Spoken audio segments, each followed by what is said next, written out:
me. I met a man here in Toronto. He was one that originally got me involved in studying this, Ray Stanford. And he told me if I didn't like the results I was getting in my life, that I was going to have to change me because they were my results. And he said, if you're going to change you, you're going to have to find out something about yourself. And that seemed to make sense. I don't think it was an earth-shattering idea. It wouldn't give anybody a brain hernia, but it made a hell of a lot of sense to me. So I started to study myself. I found most people don't know who they are. They really don't. What do you mean? I mean, I know my name, I know my age, I know where I live. Yeah, that's not you, though. You know, that's just it. If you ask the average person who they are, they'll give you their name. They'll say, I'm Bob Proctor, but I'm not. Bob and Proctor are two words. My parents give them to me. They're called names, but it's not me. It's my name. Then somebody will say, well, this is me, but this isn't me either. It's my body. Like, you never phone down here to the studio and say, body won't be in today, it's sick. Okay. No, we don't say am hand or am leg. It's my hand, my leg, my body, my name. Who am I? Well, that's an interesting question. And I believe if a person will start to study that and look for the answer, they'll find it. See, I think we live simultaneously on three planes of understanding. We're spiritual creatures, we have an intellect, and we live in physical bodies. Okay. But because we lack awareness or understanding of who we are, we're totally locked into a physical world, and we let things outside of us control us. 95% of the population are reacting to life. They're not really living at all. Okay, and would you call that one of the barriers to success? Oh, there's no question about it. I think there's two barriers. Success is a funny word. Nightingale had a great definition for it. He said a person's successful if they know where they are, and they know where they're going, and they're progressively moving in that direction. He said that success was the progressive realization of a worthy ideal. Anyone that has a goal, and they're moving towards it, they're successful. Most people think that you're successful if you have a lot of money. Quite often you have a lot of money if you're successful, but it isn't. I wouldn't say Mother Teresa has a lot of money. Okay. No, but she's a pretty successful lady. So it's... okay, so that barrier to success... Well, there's a couple of them. Okay. I think there's two barriers. One is our conditioning. The conditioning that takes place in our subconscious mind from the time we're infants. All we can do is act and talk like the people around us. That's why we learn the language we learned. If there was 10 languages spoken in our home, we'd learn 10 languages without any trouble. There's usually one, and that's the only one we ever learn. And we grow older and we think, oh, I couldn't learn another language. We could learn 100 if we wanted to. You can do anything. But I think we're conditioned. We have a real strong conditioning, usually with not some very good ideas. And then that's the barrier that's inside us. The one that's outside of us is our environment. We have a tendency to act like everybody around us. And if you think about this, it doesn't make a lot of sense. Because if you study statistics, 95% of the people live their entire life and never live the way they want to live. You know that 95% of the population in this country, let's say in North America, the richest continent in the history of the world, they'll work productively, let's say for 40 of their 65 years, and they'll end up with hardly any money. Well, there's got to be something wrong. So there's not much... 5% of the people end up financially comfortable or independent. Are you trying to depress us, Bob? Because that's No, actually, I think it's quite an exciting idea, because you see, the idea behind it is that anybody can win, anyone at all. But if we start studying these statistics, I think we'll arrive at the conclusion, geez, I better start thinking for myself rather than follow everybody. Most people, they get a job, they look around, they see how everybody else is doing their work, and they start doing it the same way. They should stop and think, I wonder if any of these people know what they're doing. You know, is there a better way to do it? But don't we have a need to fit in? I mean, we don't want to stand out. We don't want to get fired. We don't want to make waves. Exactly. Just fall into line. You know, take a number. Be like everybody around. You know, that'd be great in the animal kingdom. But human beings aren't supposed to live that way. I think we should make a few waves. We should maybe stand out, be different. Not for the sake of being different, but because we are different. We all think different thoughts. And I believe we should start to think and build images in our mind of what we'd like to do and then set out and do it.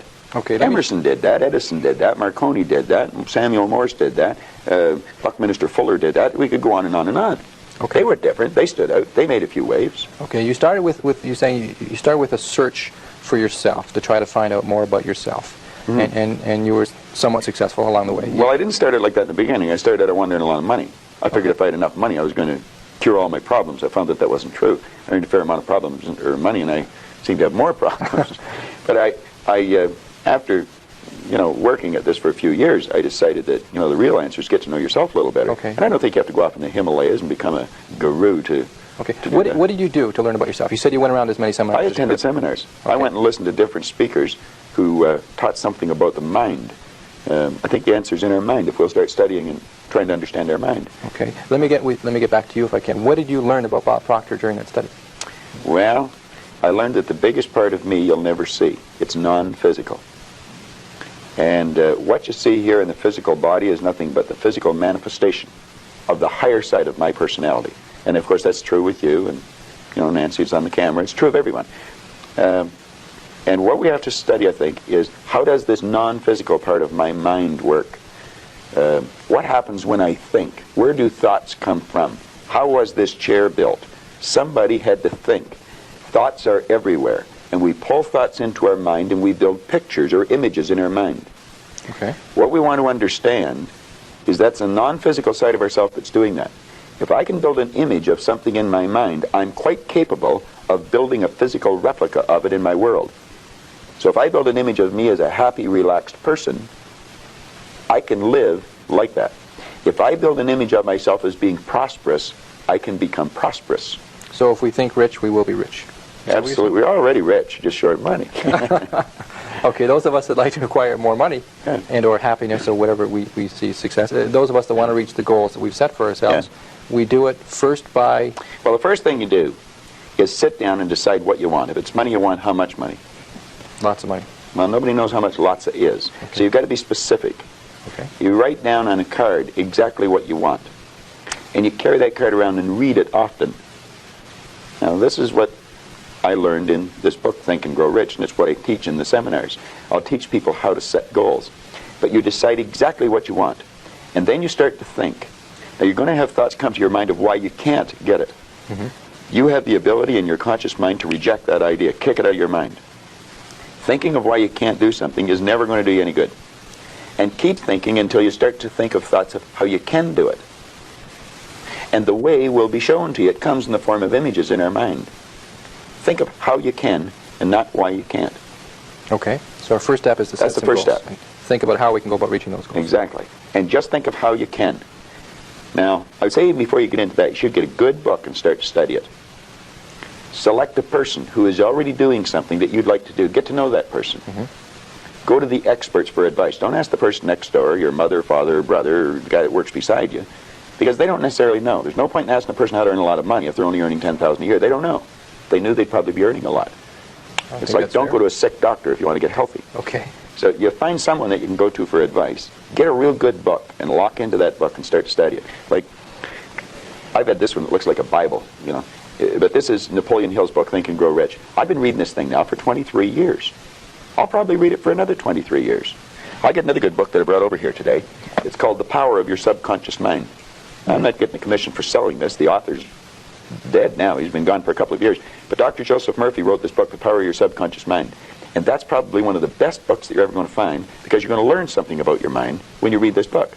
Okay. Now, I read a lot of books. I've got probably 1,000 books sitting in my den at home in my library.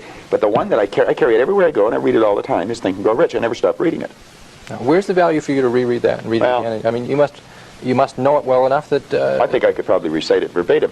But the secret is, I once read in a book where it said, when you read a good book through the second time, you don't see something in it that you didn't see before. You see something in yourself that wasn't there before. You see, when I read this, I create a greater awareness. Let me just read you one line out of here, 2 lines. Okay. Hill said, the missing link in all systems of education known to civilization today may be found in the failure of educational institutions to teach students how to organize and use knowledge after they acquire it. He went on to say that we should understand the real meaning of the word educate. It's not going to a brick and mortar edifice for 25 years. Okay. That's gathering information. You'll probably develop your memory, but I would question how well you develop your mind. And I'm not against education, because I encourage my children to go to school, as we know it. Now, he said the word education comes from the word educo. And he says it's derived from the Latin word educo, meaning to induce, to draw out, or to develop from within. An educated person is not necessarily one who has an abundance of general or specialized knowledge. An educated person is one who has so developed the faculties of their mind that they may acquire anything they want or its equivalent without violating the rights of others. An educated person is the one that knows how to go and get what they want out of life without being selfish. In sense, a researcher, somebody who knows what they're looking for and knows how to go about finding Well, I think we should forever be involved in research, because learning is a lifelong process. You never stop learning. Education means to draw from within. We're drawing on an infinite source. We've got deep reservoirs of talent and ability within us. We can learn to do anything. We have phenomenal powers. If we used our body like we used our mind, we'd probably just move our little finger.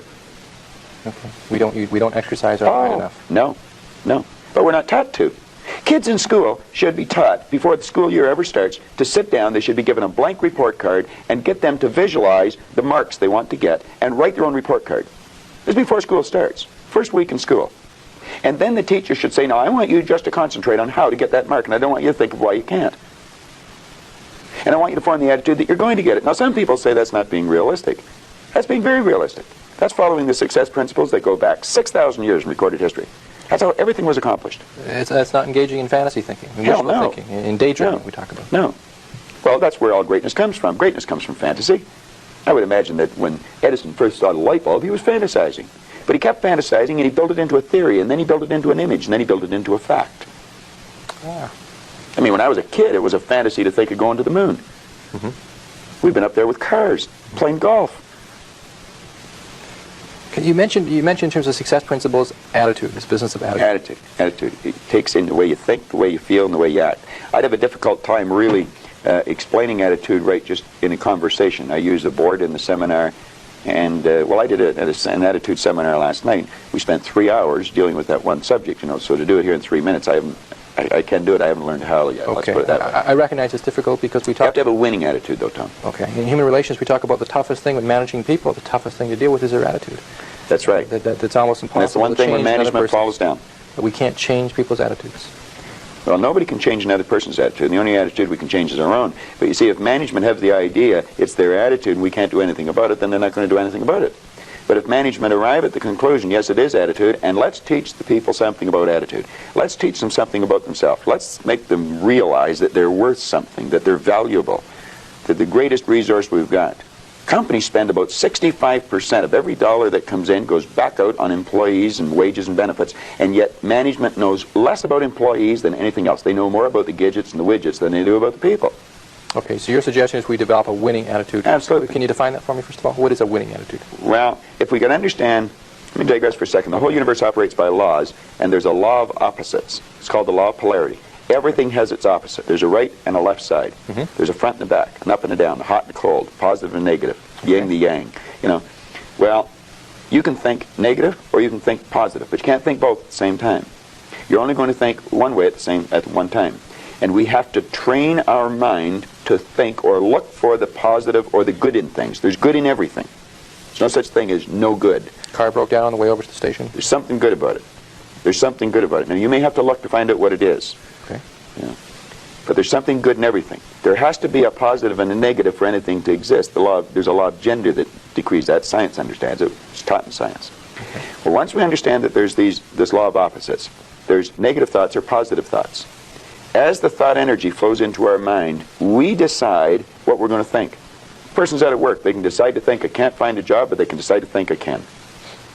If they're thinking, I'm going to find one, then they'll start attracting a train of thought to them, figuring out how to find it. You really have to understand how your conscious and your subconscious mind works in relation to your body or your physical world to understand attitude. Attitude should be taught as a subject in school ahead of reading, writing, arithmetic, or anything else. Because it's a person's attitude that's going to determine the marks they get. Okay, and maybe part of attitude or related to attitude is this business of self-image, which you talked about. Yeah. Well, that would, like we were talking about success principles, and I was saying you got to get the winning attitude, you've got to set a goal. Then you have to work on self-image. Now, when we think, we build images in our mind. Dr. Maxwell Maltz discovered the self-image concept as we know it today. In 1960, he was a plastic surgeon. And he realized he was operating on people. He may removed a nasty scar from their face. And he noticed sometimes when he removed the scar or maybe did a nose job on them or something, there was a great psychological change took place in the person. Where they may have been introverted, they started to become very gregarious and outgoing. And he postulated that there must be two images that we have, an exterior image, and we also have an inner self-image. And he started to study this, and he wrote a magnificent book on it called Psycho-Cybernetics. And psycho-cybernetics, psycho being the mind, cybernetics being the science of control and communication. And he goes into this, and he explains how every one of us has an image in our mind of ourself. And it's called a self-image. Too many people don't know much about themselves, and so they don't have a very good image of themselves. And you'll often notice that people will shy away from you. They won't look you in the eye. They'll look down or look up. They'll never try to do anything of any great consequence because they don't think they can. They have a poor self-image. Okay. Part of that is because through school we're told about what we don't do well. We failed here, we had low grades, or that we could only be part got of it. 60% Yeah. or whatever. Okay. Yeah. I think there's been a great disservice done with the IQ test in that respect when you're bringing out school. Binet, the Frenchman back around the turn of the century, invented the IQ test, and then we brought it over from Stanford over here, and we'll test a person's intellect, and then we'll brand them good, bad, smart, not, and that's not true. We can change IQs by changing self-images. But yes, if we're told we're not very good, you're just like your dad, you know, you're a bum, you're never going to do well, you didn't go to school, you can't win. Okay. Well, that's all false. We can do anything. And we should be encouraging a child. Give them a pat on the back rather than a kick. Okay, what can we do? Members of our viewing audience right now, most of us walk around with some degree of a self-image. Is that fair to say? We all have a self-image. Okay, would you say most of us have a negative self-image to some degree? Well, let's say we can all improve our self-image. Okay. I don't care how good your image is, you can improve it. Okay, how can we improve it? Something specific. How can we go about making our self-image more positive? Well, again, you know, you're getting into a whole day seminar. If I could give you just a simple tip on it, if a person would sit down and let their body relax, totally relax, Okay. and then start to visualize in their mind, see themselves the way they want to see themselves. Which may take a good deal of thought, since we're not well, you sure relax, yeah. I mean, in terms of how we want to see ourselves. Maybe we don't know how we want to Relate it to something specific. somebody we admire, maybe? Or Possibly. Somewhere we'd like to see ourselves down the road? Okay. Yeah, see how you'd like to live your life. See yourself living it that way. Okay. Now, understand that that's a picture in your mind. When you pick up a book, the book is nothing but a picture that an author has painted in words. Van Gogh, the great artist, was asked one time how he did such beautiful work. He said, I dream my painting, and then I paint my dream. To get a picture in the mind, and then paint it on the wall, or on the canvas. Well, if we would relax and build the image in our mind of how we'd like to see ourselves, how we'd like to see ourselves acting in life, relating to other people, our social life, see ourselves in the position we hold, or how we make our sales presentations if we happen to be in selling or something, and then take that picture and describe it, write it out in the present tense. I am so happy now that I see myself, and write it out. Now, a lot of people will laugh at this and say, that doesn't make any sense. It makes a lot of sense. They can't tell you why it doesn't. I could spend hours telling you why it does, and I could explain it in such detail that everyone would understand it. But write out a description of how you'd like to see yourself. Start to read it, and read it, and read it, and read it every day. Carry it around and keep reading it. The one point that all the great teachers, all down through history, have all agreed on, they've been in complete unanimous agreement on it, we become what we think about. Now, it may be fantasy at first, it might even appear to us as being a lie. But if you read it often enough, you'll start to believe it. And when William James said, believe and your belief will create the fact, you will see the person's personality change. I watch people in the seminars, personality change right in front of my eyes. And all they're doing is starting to see themselves different. They're starting to think different thoughts.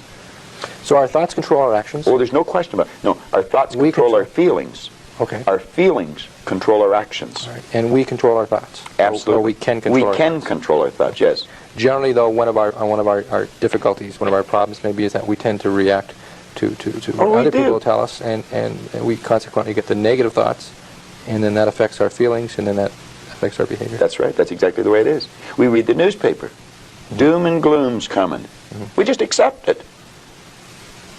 Doom and gloom doesn't have to be coming. Do you know there's always been a depression for some people? I grew up with the idea that everybody went broke in the 30s. They didn't. Some made millions. I thought everybody went out of business. They didn't. Some people went into business. There's always a depression for some people, and there's always good times for others. Let's ask ourselves when we read something in the paper, do I want to get emotionally involved in that idea? If it's a negative idea, I don't want to get emotionally involved with it. I don't read the paper that often. I do, but I don't dwell on it. You don't get emotionally involved in it when you see other when an idea comes into your mind, whether somebody else tells you or whether you read it in the paper, we should reason with it. Ask ourselves, will that idea help me get to where I want to go? If it won't, reject the idea. Okay. All right. Bob, I appreciate it. Our half hour's gone by already. Went fast. Very quickly. Those that are interested in learning more about your philosophy of success, and I know you do give very specific tips on what they can do to become more successful, are welcome to attend your seminars. Absolutely. Tell them to phone the office. We run seminars all the time. Terrific. Okay, I appreciate it. Thank you very much for joining us. My pleasure, Tom. Glad to